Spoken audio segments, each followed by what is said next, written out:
October 13th, 1989, and October 2nd, 1989. It's a later pressing, but even though this is still a 1986 VHS. So just want to give you proof, so yeah.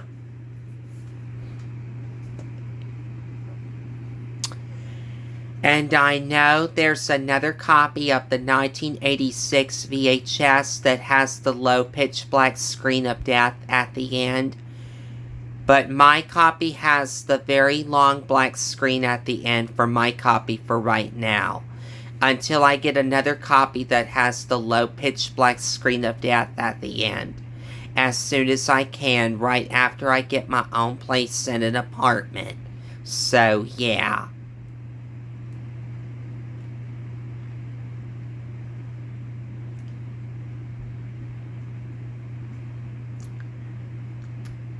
And there's also a 1994 VHS and the 2002 VHS of this movie, and the Canadian copies of them as well too, which I'll get them as soon as I can, which I don't have them as of yet.